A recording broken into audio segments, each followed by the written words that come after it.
is a Bramble Jam podcast.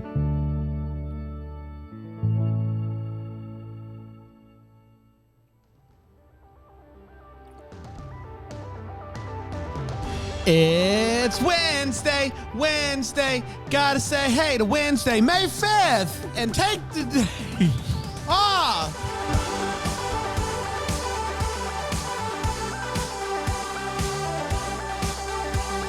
Snap those fingers. Hump day, hump day, hump day, hump today. Don't hump today. That's not, no. Sorry, we're not. We're off to a rough start. It's Wednesday. You want to start it over? We can just start it over if you want. That's what we can do. Oh. Woo! Hump day? I did that once, and not. I would not advise. Oh, it's spit water everywhere. Would not advise. How do you recover? Wednesday, May 5th. We're not a minute and a half in. We've already just done it. Take the day off, everybody. We did it. We have some Mike and Ike's. Man, what a crowd we have today. It's an eclectic bunch up there. They all claim they've been vaccinated, but I'd be very surprised. Well, there's one guy. Listen, I'm not saying you should judge a book by its cover, but the guy's wearing a shirt that says, "I have not been vaxxed." And the guy beside him says, "I ain't no sheep." Like the shirt says, "I ain't no sheep." Yeah.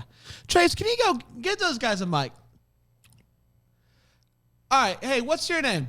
Randy. What was that, Randy? Randy. I ain't no sheep. What are you talking about there, I ain't no pal? sheep. I'm a fox. I do my thing. You can be a sheep or a fox.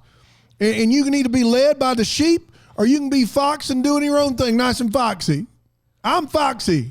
I'm sorry. I don't understand. If you get that shot, you sheep. You just a sheephead. What's the deal with the fox? I'm a fox. I'm gonna outwit you, like on Survivor. Outlast you too, because I ain't no sheep. I'm a fox. You know, like foxes aren't like. What does the fox say? I tell you what it says. It says, "Don't get that shot." Yeah. What's your beef? No, with I ain't sheep? no sheep. What's your deal with sheep? Though? Sheep or sheepy. Sheep or sheep. They just sheep around all day. Sheep. Here's the vaccine. And then what's your name, sir? My name's Tommy. Tommy? Tommy. Are you related to Randy? We are brothers. Okay, it sounds like you're from two very distinct parts of the country, Tommy. You look like you are too. Okay. What are you? Tommy, now your shirt just says no. What does it say? No vaccines. Just it's a vaccine. It says I have not been vaxxed. Okay, but you signed a form that says that you were vaccinated to come in and sit in our studio. No, what it said was, "Have you been vaccinated?" Okay. I have, just now at the COVID vaccine one. So you're not an anti-vaxxer. You're just an anti-COVID vaccine guy. Let me finish. The vaccine is a Coca-Cola vaccine. You got a Coca-Cola vaccine? Yes, Tommy? I made it myself. Oh boy, did you inject it? It's into when you? I take a shot of Coca-Cola every morning with a snuff of Coke. Tommy, I got a lot of questions, buddy. I don't know how we have time. The fact that you and Randy are related is mind-boggling. It's crazy. Bye. God bless. And I told you the audience was snarly today. They're wild. It's unbelievable. And for Cinco de Mayo, nonetheless, please tell me, why aren't we doing Cinco de Mayo today? Take yourself the day off and go just drink margaritas and eat Mexican food. What are we doing? Why are we cartoons? It's Cinco de Mayo. It's National Cartoonists Day. No. I was watching a cartoon last night that said, "You know about this day, do you?" I do know about the day. It's not Mexican Independence Day. That's September 16th. Today is another important day in Mexican history. But instead, I can talk to you about the cartoonist, Jangles. Jangles, man, Mike and Ike's are good. It just takes a while to chew them. I'm really sorry. We'll edit it in post. Trace is really good at that. Jangles came up with a cartoon, but he wanted to only run the cartoon on May 5th because he didn't want Cinco de Mayo to take off. He was trying to do counter programming to Cinco de Mayo. This is in the 50s. And he was like, look, no tacos or anything. So he had a cartoon called Pizza Me Crazy. And it was a family of pizza slices that all lived together, and they had to deal with the normal, trappings of a family, like a bad report card for little Pizza Junior. The eldest daughter, she, had a DUI that they had to talk about, and it was just a family of pizza, but it would only be released on May 5th. And so they made National Cartoonist Day. Back to you, Brandon. That's wild and incorrect. The holiday dates back to the 1990s when the National Cartoonist Society officially declared May 5th as National Cartoonist Day. On May 5th, 1895, the New York World first published The Yellow Kid by Richard Outcault, the first full-color installment of the cartoon Hogan's Alley. And it was on May the 5th. Which is why the National Cartoonist Society decided to make May the 5th National Cartoonist Day. And while the first newspaper cartoon, while not the first newspaper cartoon, it is often credited as being the first commercially successful cartoon. And it was also one of the first to use speech bubbles. Speech bubbles. Speech battles. And in 1912, the New York Evening Journal became the first newspaper to dedicate a whole page to comic strips, as you know today. And the rest is history, pal. Cinco de Mayo, everybody. Eat Mexican food. Do the things. Wait, so it's not until May 16th? September 16th is Mexican Independence Day. Cinco de Mayo refers to a very important victory won, and I believe it happened during the American Civil War. It was like 1863 or 2, and it's a very important date in Mexican history. Yeah, but how about cartoons, though? Whatever. We're asking you, what is your favorite Saturday morning cartoon? Or just what was your favorite Saturday morning cartoon? Or Not just what cartoon is. In general, because most people don't say it, they're just saying cartoons. So what's your favorite cartoon? Is what we're going to talk about today. No, that's not what was asked. I don't know what to tell you. It wasn't. Just want to be clear. I don't know what to tell you. Hump Day, everybody. Take the day off.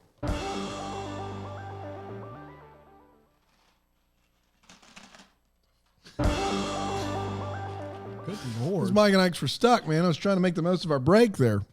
What was your favorite Saturday morning cartoon growing up, Brian? Mine was Recess. Recess. Was that a Nickelodeon joint? No, it was on the ABC block of Saturday morning cartoons. Really? Yeah. I don't know if I had a favorite Saturday morning cartoon. Were you not a cartoon boy? I didn't have cable. Sure. And we would watch TV very, very rarely on Saturday mornings. But I wasn't allowed to watch, He-Man, which was big, or Teenage Mutant Ninja Turtles, or Scooby-Doo. I wasn't really allowed to watch those shows. So I didn't really have one that I watched consistently until I started watching like TNBC, like Saved by the Bell and stuff. And I was like 9, 10. And so I don't know if I have a favorite Saturday morning cartoon. Like, it's just not something that we watch TV occasionally on Saturday mornings, but it's not something we did religiously. And I don't remember a specific show that I watched every week. So it's a no for me. Wow. I hate to see that. Yeah, I hate to see it, but sometimes it's Sarah the case. Brinkman says Recess as well. I wasn't the only one. Huh. Lee says there was a Dungeons and Dragons cartoon that he really loved. I don't know much about that.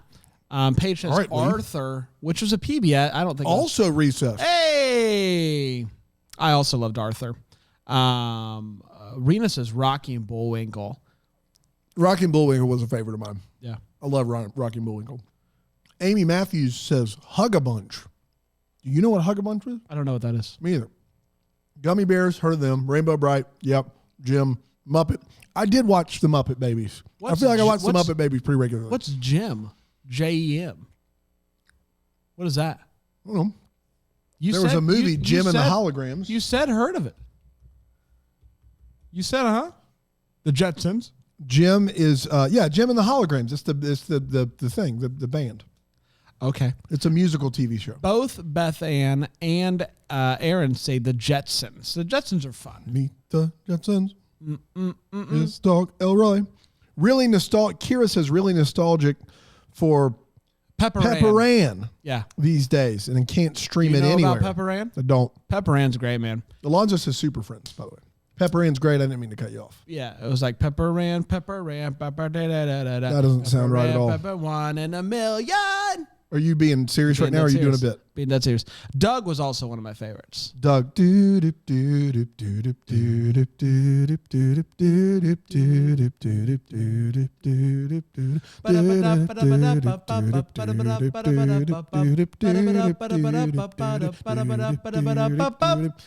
know, I've never seen a full episode of Doug, but I remember that theme song just like you could get lost in the ogres pretty quickly on it. You sure can. You really could. What was Super Friends?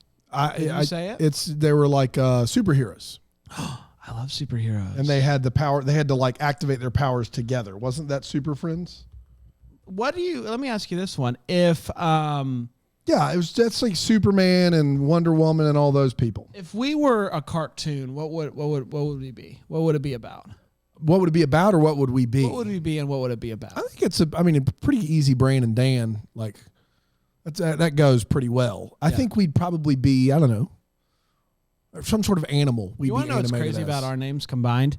It is kind of my name. Really, Brandan. Yeah, Brandan. Brandan. Brandan. Brandan. Brandan. Brandan. What did you say? Brandan. We would be what? Like some animals. We would be voicing animals, I think. Oh. Like, I don't think they would use us. I think we'd be like some badgers or something. Listen, I don't mean to bring up Louis Anderson all the time, but life with Louis. Louis was a big. Louis is an exception to the rule.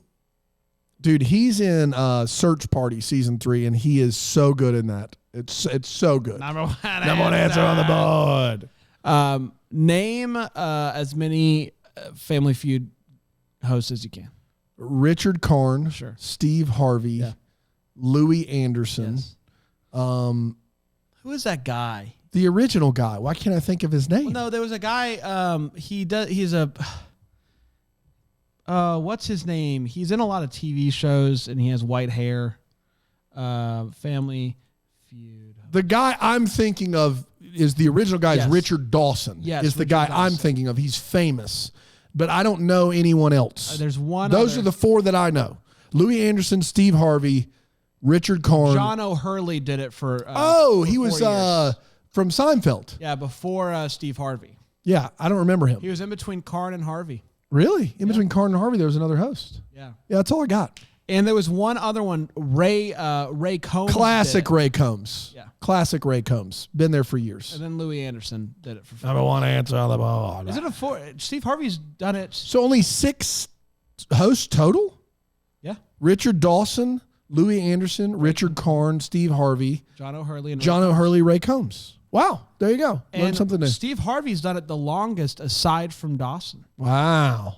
Wild. Actually, they've done it the exact same amount So of time. next year, Steve Harvey will be the longest tenured Family Feud host in history. No. Steve Harvey, he did it. Wow. This year's Congrats, year 11 Steve. for him.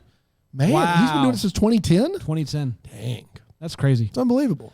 We did, everybody. I don't know how we ended up on But we did Family Feud talk, Yeah. but everything always comes back to the feud.